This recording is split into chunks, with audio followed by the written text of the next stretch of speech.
Well,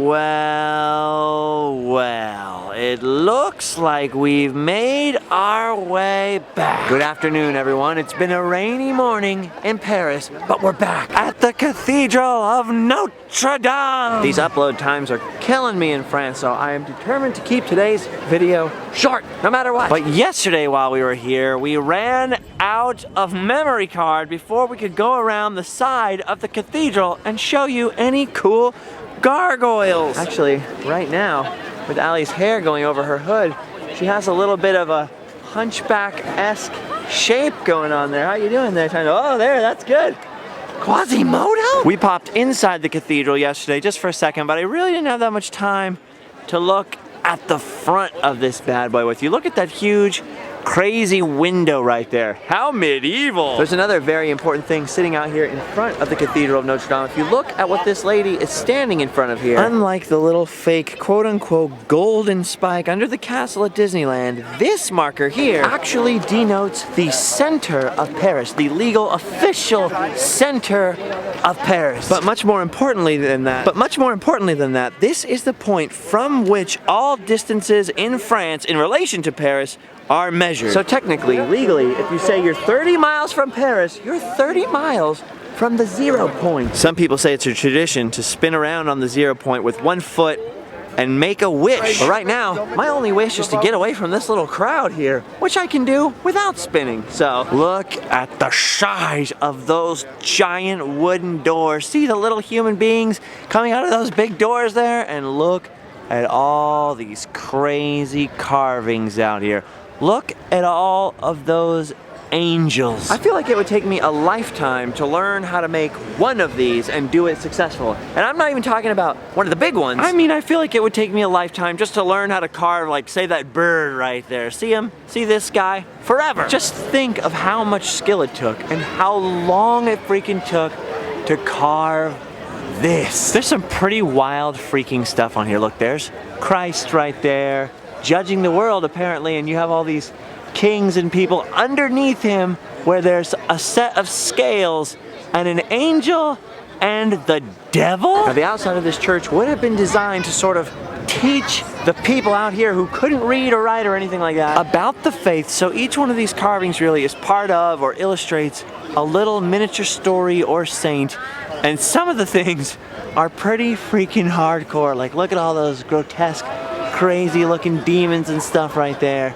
That is freaking gnarly. But moreover, look at all these saints and apostles and angels. Oh my! And that's not the end of it by a long shot. You have to back way up. And then the farther and farther you look up the building, the more and more crazy carvings you see. The front of the Cathedral of Notre Dame is very famous. It's very cool looking.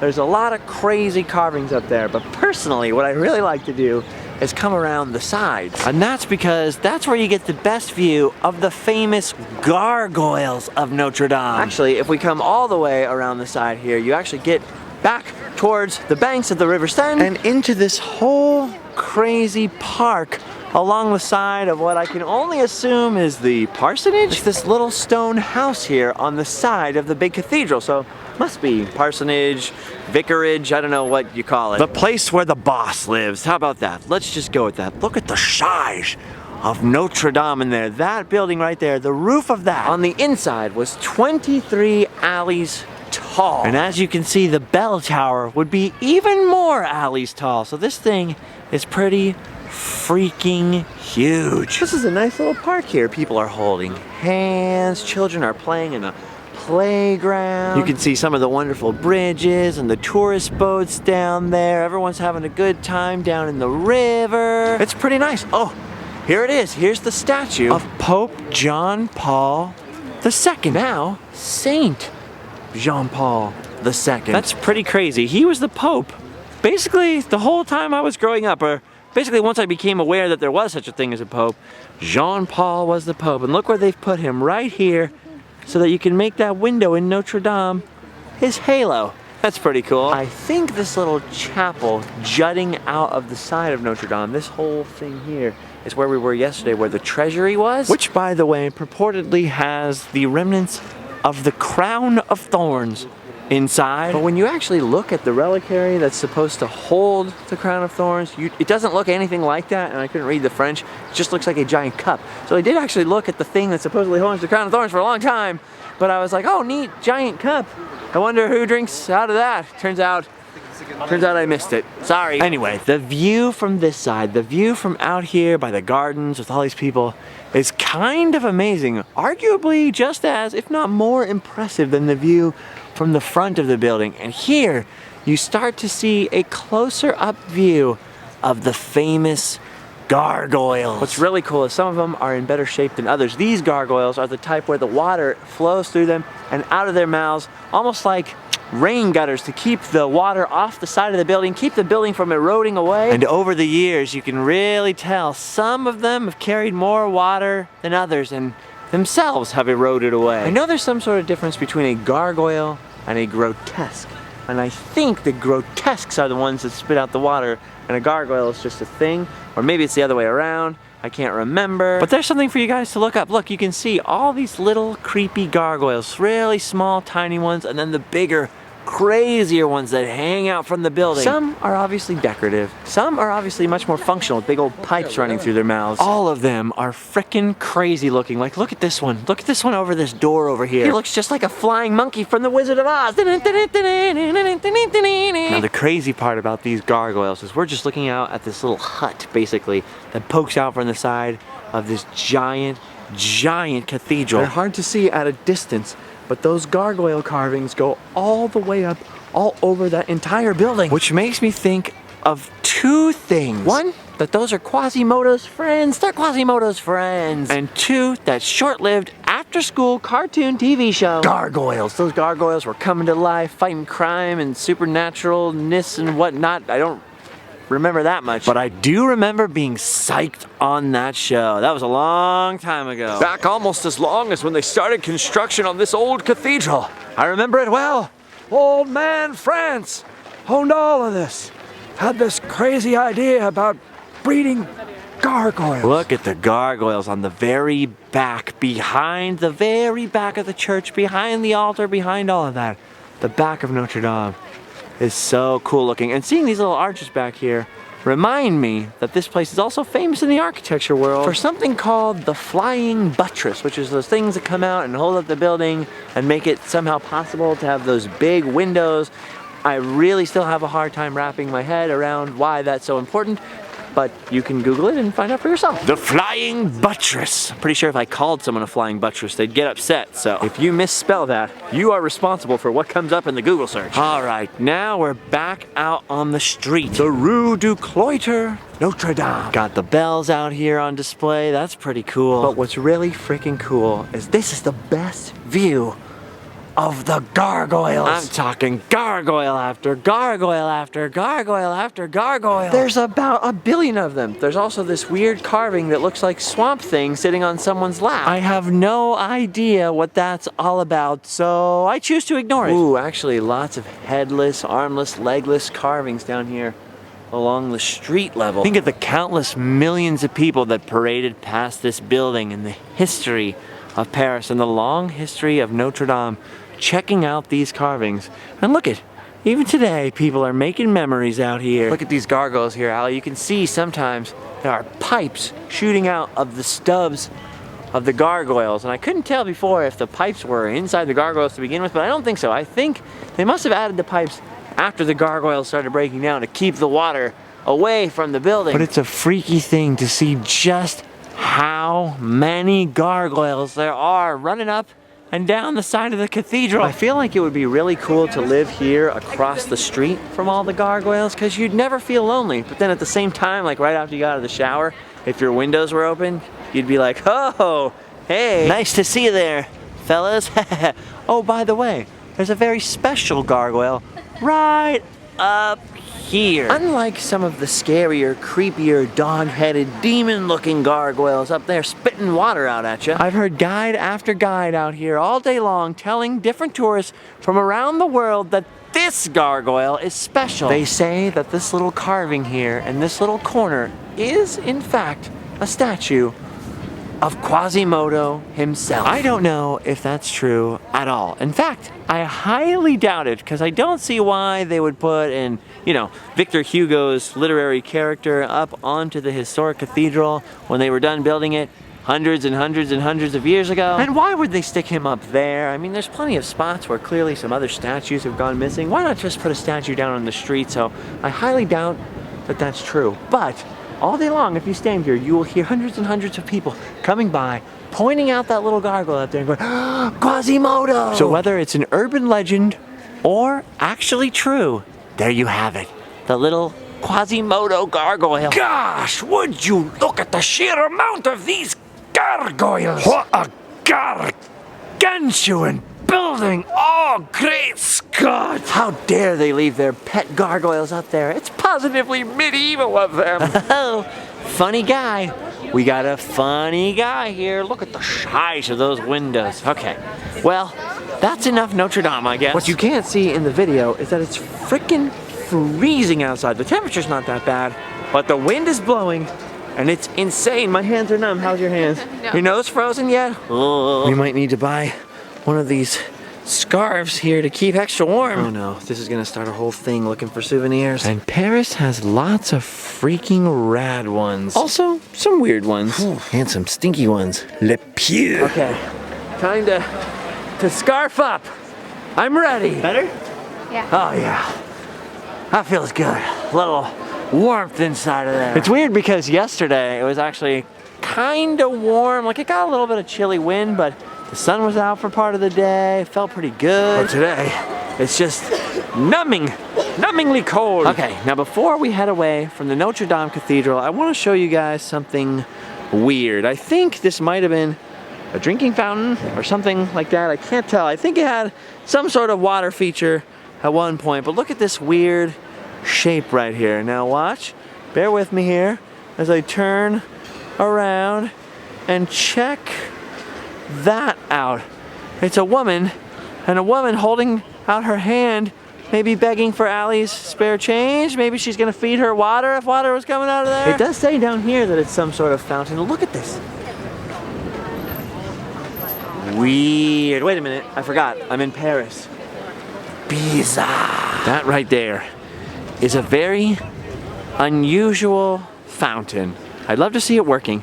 Maybe it doesn't work in the coldness or something. I don't know, it wasn't working yesterday either. All right, moving on. Now, today is the last full day that I know for sure will be in Paris. Well, that's a beautiful thing right there. Look, love. Anyway, we're not going back to California for many more days, but today is the last day for sure that we're going to be in Paris. So we wanted to make sure we came back and gave you guys some gargoyles. Also, this. How could I leave France without showing you guys some sick rollerblading moves? All right. Look at this guy doing a sick wheelie on his toes. It's like I've died and gone back to the 1990s here. World famous medieval cathedral. Crazy looking stunt rollerbladers. What a sight. They're like the figure skaters of blading. Look at this, France. Home of the world's last pro bladers. I was talking to my friend George one day about how he used to rollerblade, I used to rollerblade. We liked hockey and stuff, so we'd rollerblade everywhere. Rollerblading was super cool, and then all of a sudden one day, nobody was rollerblading, and rollerblading was super lame for some reason. We're like, hey, what happened here? Do you ever have rollerblades? You're way younger than me. You ever have rollerblades as a kid? Yeah, when I was little. See, when you were little, but then they weren't cool, right? No. Rollerblades weren't cool. Well, I couldn't do them either. Why? I sucked at it. I definitely didn't suck at rollerblading, but I definitely wasn't as into it as some of these fine folks there. Now look at those. Those are some roller skates right there. That's straight up like my mom would always be like, oh, you should try roller skates. You go to the roller derby. Or not the roller derby. She'd go, we could go to the roller rink. And I was like, no, Mom, those aren't cool. Roller blades. Now that's cool. There's blades right in the name. Blades are cool. I gotta be honest with all of you. I was not expecting to see this much rollerblading in Paris today. Oh, I was expecting some rollerblading, just not this much. All right, now we're gonna cross the street by this interestingly named cafe, past some cute little Parisian cafes, past some more souvenir shops. All of the lovely products and produce of France here. We're trying to find one particular cafe we saw the other day from my friend's car. Okay, this is a good sign. I know it was near Shea Wang. Oh, check this out. In front of Shea Wang is this sign here. I see some dates, 1265, 1302. I have no idea what the sign says, but it looks like something very historical happened at Shea Wang's. That's pretty cool right there. I really want to know what that sign said. Remind me later to Google Shea Wang. Nothing bad could come up from that search. Look at these streets here. These are some of the old Parisian streets. Most of old Paris was demolished in the Second Empire because they kept having revolution and counter-revolution. And I believe it was good old Napoleon III who decided, you know what, let's build the streets of Paris all the same. So they demolished all the old rickety, crinky streets and created all those wide boulevards and avenues in the rest of the city with the express purpose, or rather for the explicit reason that they were much harder to barricade and create problems like these streets. And as Mark Twain put it, they really wanted to be able to shoot cannonballs straight down at the mob. So anyway, there's not too many areas left of the city where you can still see this crazy old timber construction where nothing is quite straight, nothing is quite level, created way before there were any such things as building codes. I love that. I love all of the little weird, crazy looking stuff. Some of the places down here near the Latin Quarter get pretty ratatouille looking. Dang, remind me to stop here later and get a French soda. Wait, I'm getting distracted. I know where we should go and stop and get a soda. The place we were looking for in the first place. It's right up here, right under this blue awning. I'm so excited. No, no, no. Oh no, it's locked! Oh, it's closed for Easter Monday. Now I won't be able to order off the menu of the Star Wars themed cafe. The cafe is freaking Star Wars themed. There's Death Star shaped walls. This is so frustrating. Someday, I vow, I will return and be part of the Star Wars. Seems like the menu mostly serves crepes, so I don't think I'd be able to eat here, but I could get a Coke. And look at this. This establishment refuses to serve these types, especially this one. That's how you know it's a classy place. By the way, this street has a ton of toy stores on it. Well, really what I mean by toy stores is collectible stores, like comic book stores, grown-up, collectible, nerdy type of stores. There's been some Batman, there's been some Superman, but what I've noticed really all over these stores is a ton of freaking Tintin. I had no idea, but Tintin is like a really big deal in France. At home, I would guess not 1 in 5 people even know what the heck Tintin is anymore. But I'm telling you, he's like the coolest thing since sliced bread here. And let me tell you, in France, anything to do with bread is super cool. You know, visiting Notre Dame today and yesterday and seeing the setting for one of Victor Hugo's most famous works gives me an idea. Just gonna step into this little side street here and call an Uber. And we should be able to squeeze in another cool thing today. Dude, check out this crazy street.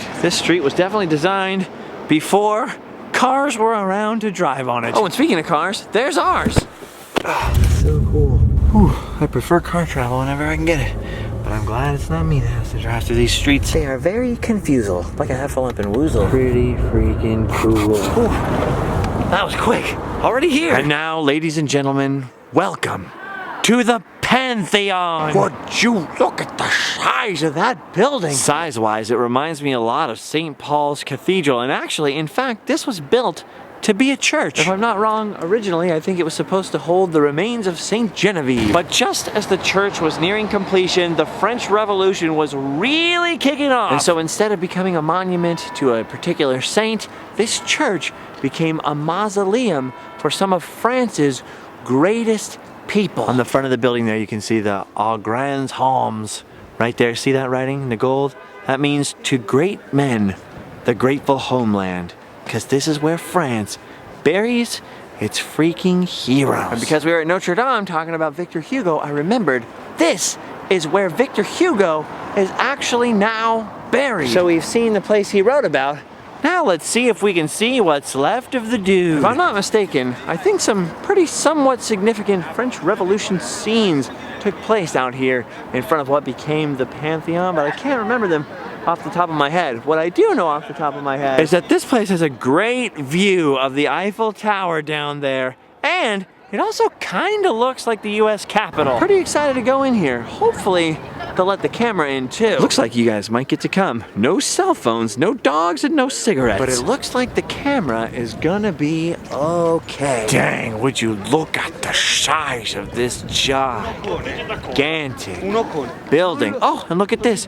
Feed the birds, tuppence a bag, tuppence, a bird. Dude, this place is huge. Just look at that giant door right there. Allie's not even standing next to it, and you can already see it is multiple alleys tall. You know, most of the French people I see, most of the European people I see in general are pretty short. What do they need such tall buildings for? And boy, oh boy, how freaking tall. This building is ginormous. It's like a TARDIS in here. It's bigger on the inside. Whoa, we got here like right at the end, right before closing. We only have a little time to see what we want to see, or else I'm sure there would be a lot to see and absorb, especially a lot of revolutionary monuments in here. The struggle for liberty did not go down as smoothly in France as it did in the United States. If you ever get a chance to do some reading about the French Revolution, even if it's just on Wikipedia, I highly, highly recommend it.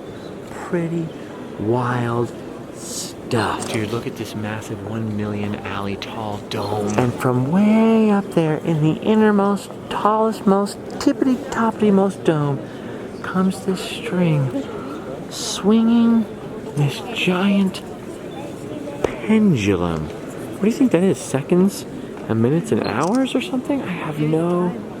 Yeah, like the time, or what in the world is going on there? Whatever it is, it looks insane.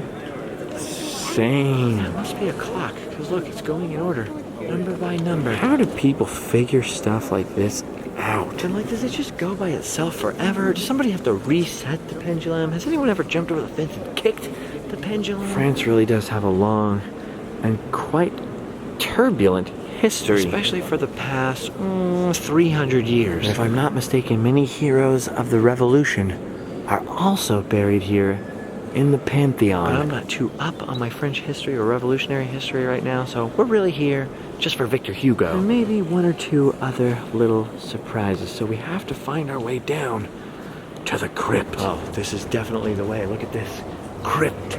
I can read that. Looks like we have to go outside the back of the building first and down some stairs. Oh yeah, I see now. Okay, this is the way down to the crypt. Yeah, crypty. And look at this. We must be respectful. It's a very solemn place. Wow, would you look at the size of this? This is crazy. It looks much newer than some of the medieval buildings we were in, obviously, but I mean, by American standards, this is still a pretty old place. Oh, wow. Look at this. This is the tomb of Voltaire. Holy cow, they really weren't kidding about the greatest man of France. Look at this. Poet, historian, philosopher. The grave of Voltaire.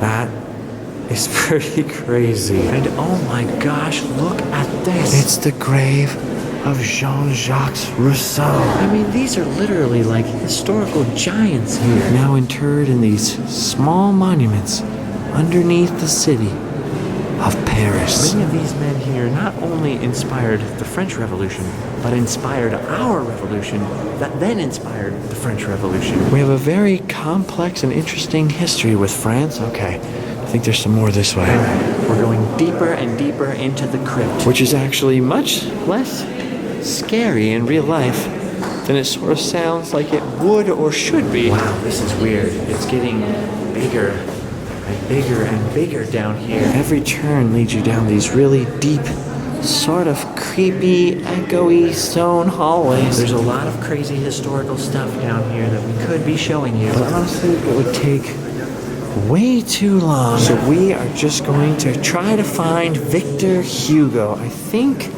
somewhere over here. The man who wrote Hunchback of Notre Dame. This is crazy. This is it. The tomb of the man who wrote The Hunchback of Notre Dame, Les Miserables, and right beneath him, right next to him, is now the tomb of Alexander Dumas, the dude who wrote The Count of Monte Cristo and The Three Musketeers. These are some of my favorite authors, especially Alexander Dumas, and now he's buried in the same crypt as Victor Hugo. Look at this.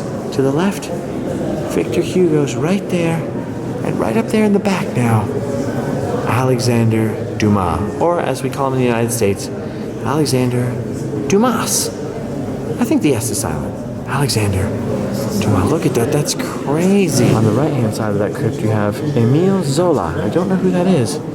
There's only 3 people in there right now. I have to be honest with you, I'm trying really hard not to make a Three Musketeers joke. That though, that is amazing. This is a very recent addition here. Alexander Dumas was considered way too pop for the Pantheon for a long, long time.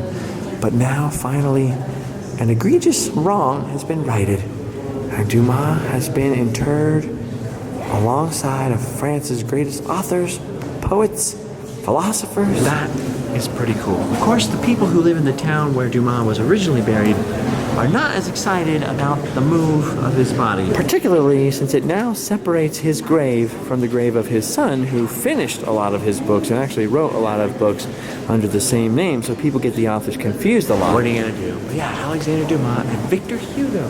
Think about that. We saw Quasimodo's home, and now Quasimodo's creator. Holy cow, some of the names in here. Oh my gosh. They're all right here. I mean, some of these people aren't just important names in French history. These are important names in world history. Oh, look at this. I had no idea this was down here.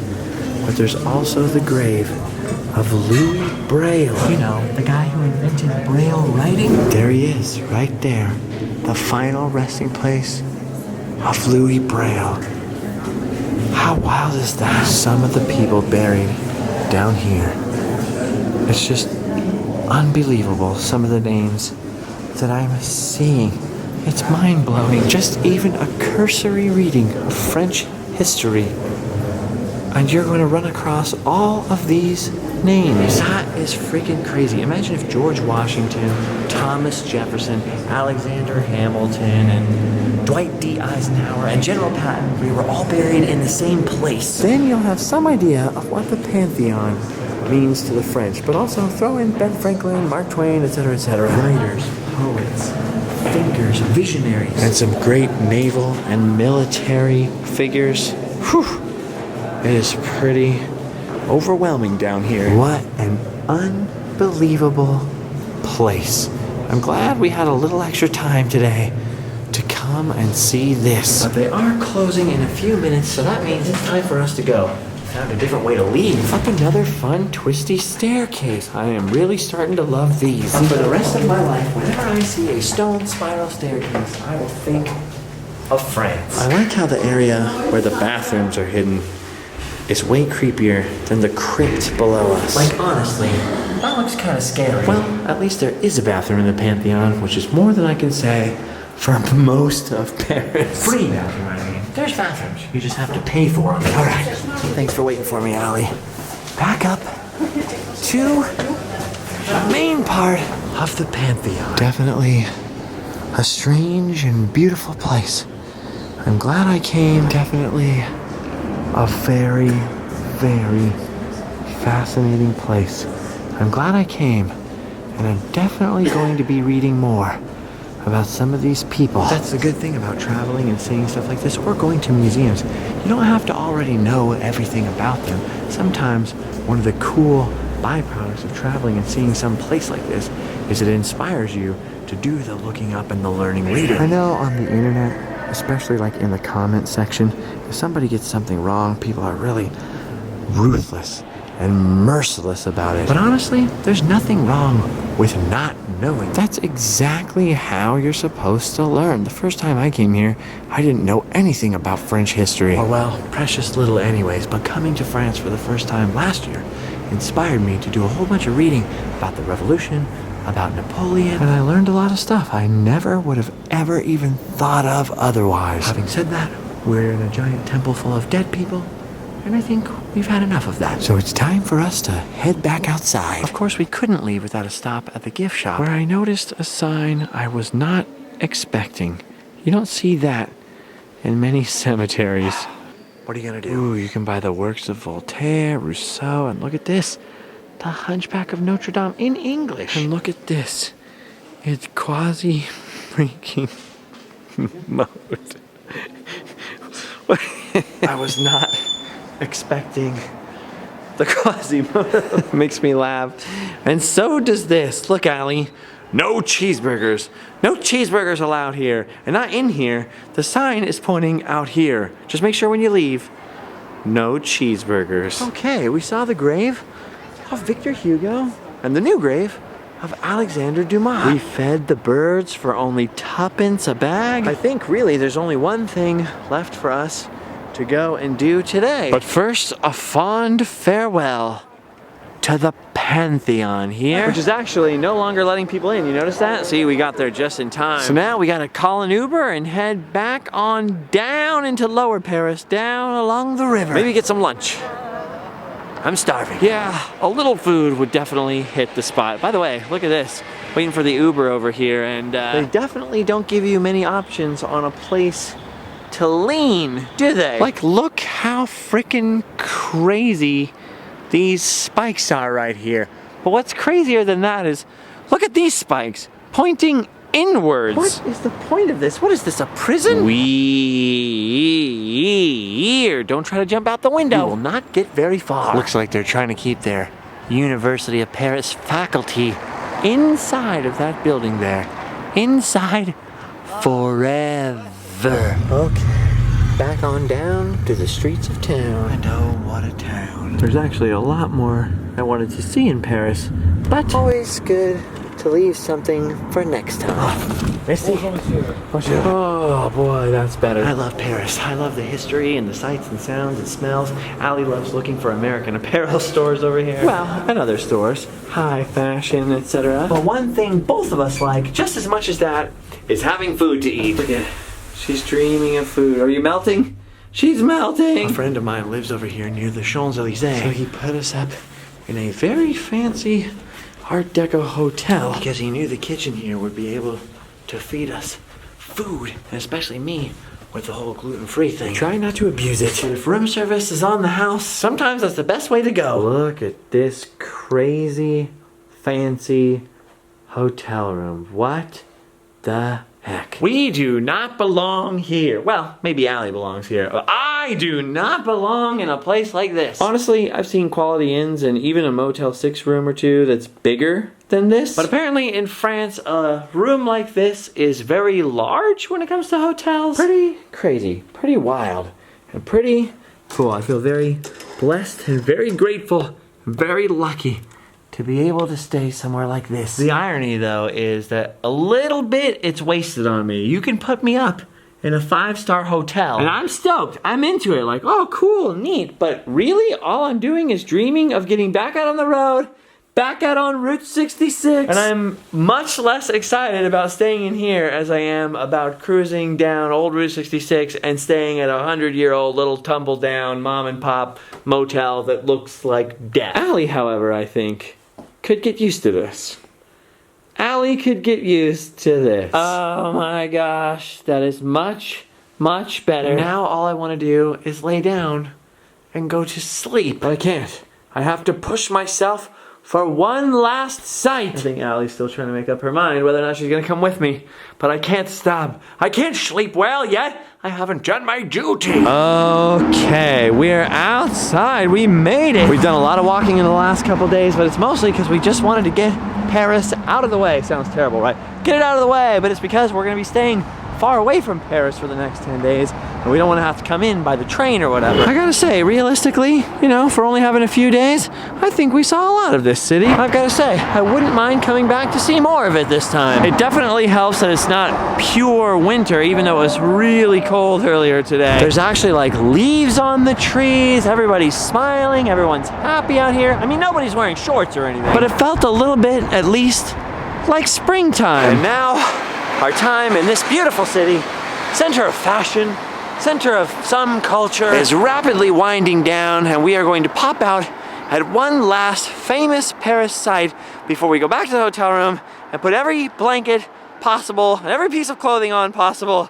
and try to be warm again. Ladies and gentlemen, we're back on the Champs-Élysées. It's probably Paris's most famous street, the Avenue des Champs-Élysées, where you can buy Louis Vuitton clothing or rent a Ferrari or Lamborghini by the hour, where models and celebrities and fashion designers come to rub shoulders with the poor, the disenfranchised, and of course, your average American tourist. This has sort of become symbolically the main street of France. Down there at one far end of the Champs-Élysées is where the kings and queens of France lost their heads, where scenes from the Revolution took place, and here on the other far end of Champs-Élysées, the world famous Arc de Triomphe. This is where all the big parades happen after sporting events or elected officials get elected and come and greet the people. This was one of the main streets in the propaganda films where the Nazis came marching through Paris. But much more importantly, to the French, Charles de Gaulle came marching back. And there are many photos of American soldiers parading down this street at the end of World War II on their way to victory in Europe. Then, of course, after the war, this street became a hub for fashion designers and for the elite of France to get together and buy things. It's a little bit kind of like the Times Square and the Rodeo Drive of Paris all rolled into one. And the greatest symbol of the Champs-Élysées, many people would say, the greatest symbol of France itself, is that giant triumphal arch at the end of the road. It was built to honor the soldiers who fought and died in the Revolutionary and Napoleonic Wars, and after World War I has housed the tomb of France's unknown soldier. Like I said before, the Germans in World War II used it as a massive propaganda piece, like, aha, we got your arch. But when the French forces came marching back around this arch, it became an even bigger symbol of France. And all I really have to say about this is, would you look at the size of that arch? That thing is just shy of 150 feet tall, which means that that thing is about 30 alleys tall. That's crazy. That is one huge gargantuan arch. The name of this is actually not the Arc de Triomphe. It's actually the Arc de Triomphe de Toulay, or I can't pronounce it.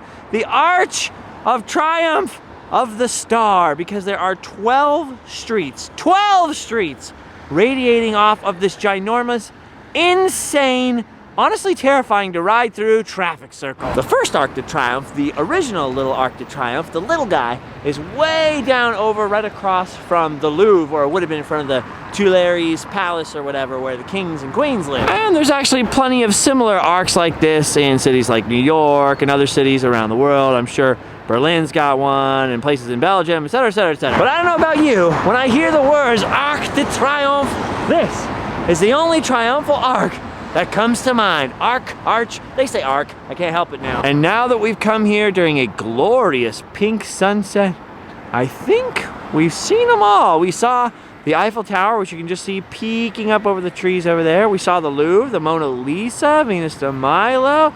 We saw the Pantheon. We saw Notre Dame, Saint-Chapelle. And now getting the perfect fun selfie pic at the Arc de Triomphe. Now you can actually climb to the top of the Arc de Triomphe, but this video is already running a little long, thankfully, so hopefully we'll be back in Paris someday and we'll get to see the Tomb of the Unknown Soldier, climb up to the top and have our own triumphal moment. See what I did there?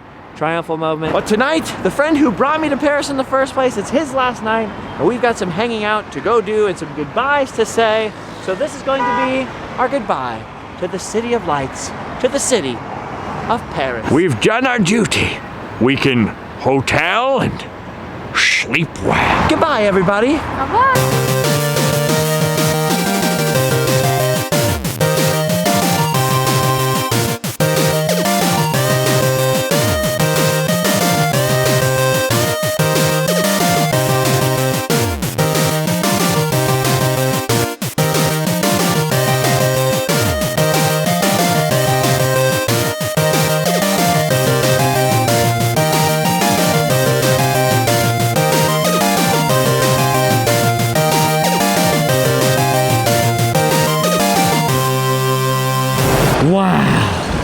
a sight. Makes me feel like singing.